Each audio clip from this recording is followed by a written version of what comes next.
I want to start by being honest with you about something I buried in my garden 3 years ago that I thought was going to be a complete waste of time. I had 4 wool sweaters, thrifted, wholly, completely unwearable, and I had read exactly one article about using wool as a slow-release nitrogen source in permaculture systems, so I buried them 6 inches down, directly under where I was planting tomatoes, and I did not expect what happened next. The nitrogen release was not gradual, it was not subtle, and it was not anything like what I had been told to expect from compost or blood meal or any other organic amendment I had used before. That is what this video is about. Burying natural fiber clothing as a nitrogen source. What actually happens underground, which fabrics work, which ones do not. And the timeline nobody tells you about when they talk about wool composting. Let's get into it. Here is what I knew going in. Wool contains somewhere between 10 and 15% nitrogen by weight. That is higher than most manures. It is a protein fiber, keratin, the same thing in hair and feathers. And when it breaks down, that nitrogen becomes available to plants, slowly. That was the theory. I buried 4 sweaters in April, 100% wool. I confirmed that on the labels. I dug trenches about 6 inches deep and 18 inches wide. Laid the sweaters flat, covered them, planted tomato seedlings directly above them 2 weeks later. Here is what I did not know. Wool does not decompose evenly, at all. By July, 3 months in, I pulled up one corner of one sweater to check progress. The top layer, closest to the soil surface, had already started to break down, felted, matted, falling apart in my hands, but the bottom layer, the part sitting against the subsoil, looked almost untouched. Still intact, still holding its shape. The decomposition was happening from the top down, and it was happening faster than I expected. Now, the tomatoes above those sweaters were noticeably different. Darker green, thicker stems, more aggressive growth than the control plants I had put in 10 feet away with my usual compost amendment. And I had not added anything else. No fertilizer, no additional compost after planting, just the wool underground. I sent soil samples to a lab in August, 4 months after burying.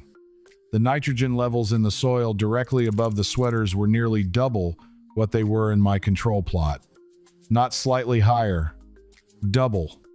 That shocked me, because wool is supposed to be slow release. That is the whole selling point. You bury it, it breaks down over 6 to 12 months, and you get steady nitrogen the entire time.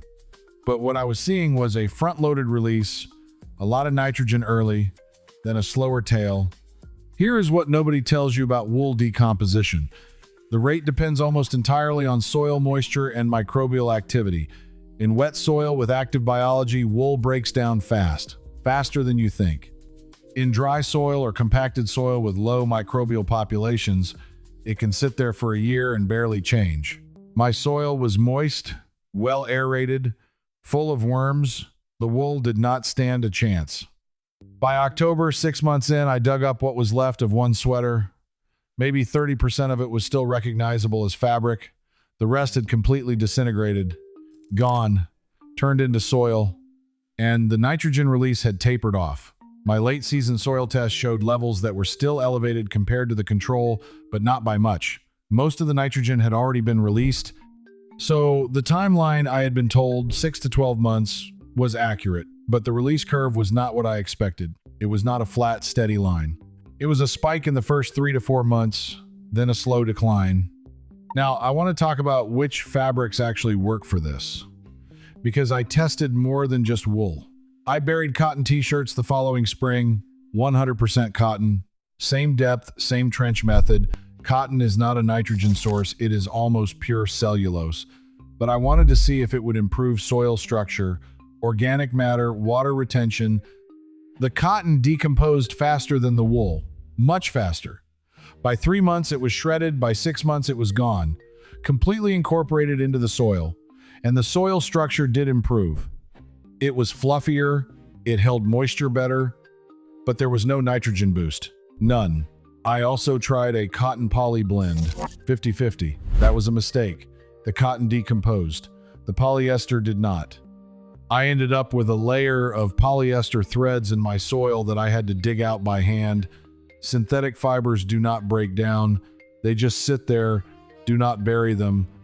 Here is what all natural fibers have in common underground. They need moisture, oxygen, and microbial activity to decompose. If any one of those is missing, the process stalls. And the decomposition rate varies wildly depending on the fiber type and your specific soil conditions. Wool works because it is nitrogen-rich. Cotton works because it is cellulose-rich and breaks down into organic matter. Linen behaves similarly to cotton. Silk, I have read, also contains nitrogen, though I have not tested it myself, but synthetics do not work at all. Now let me talk about the practical side of this. Because burying sweaters sounds ridiculous until you actually price out organic nitrogen amendments. A 50-pound bag of blood meal costs somewhere between $30 and $50 depending on where you buy it. That gives you maybe 6 to 7 pounds of actual nitrogen. A wool sweater from a thrift store costs $3 to $5, and a large sweater weighs about a pound. If it is 15% nitrogen by weight, that is 0.15 pounds of nitrogen per sweater. You would need about 7 sweaters to equal 1 bag of blood meal in terms of nitrogen content. But here is the difference. The blood meal is gone in one season. Used up. The wool provides structure and organic matter in addition to nitrogen. And if you are already shopping secondhand or have old wool items you cannot donate, the cost is zero. I am not saying this replaces commercial fertilizers for everyone, but in a permaculture system, in a no-waste approach, in a situation where you are building soil for the long term, burying natural fibers makes sense. Stay with me on this one, because there is one more thing I tested that actually worked better than sweaters. Wool scraps, felting scraps, roving, the kind of material you can get from fiber artists or buy in bulk from craft suppliers. I buried 2 pounds of loose wool roving in a trench, same method, and the decomposition was faster and more complete than with intact sweaters. The loose fibers had more surface area, more contact with soil and microbes. They broke down in 4 months, almost completely. If you can source wool scraps cheaply, they work better than whole garments. But whole garments still work, and they are easier to find. Here is what I do now. Every spring, I dig trenches where I am planting heavy feeders. Tomatoes, squash, cucumbers. I line the bottom with whatever natural fiber material I have. Usually thrifted wool or cotton. I cover it with 2 inches of soil, then I plant. The plants above those trenches consistently outperform my control plants, every single time. So here is what all buried natural fibers have in common underground. They need time, they need moisture, and they need microbial activity. Wool gives you nitrogen, cotton gives you structure, synthetics give you nothing but regret.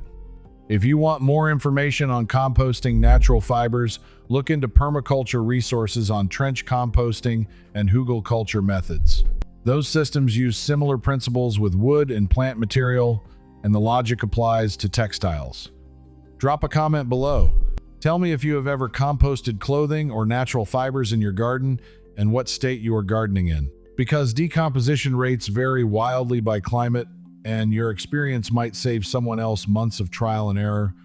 If this is the kind of information you want, practical soil building techniques that actually get tested in real garden conditions, subscribe. This is exactly what gets covered here every week.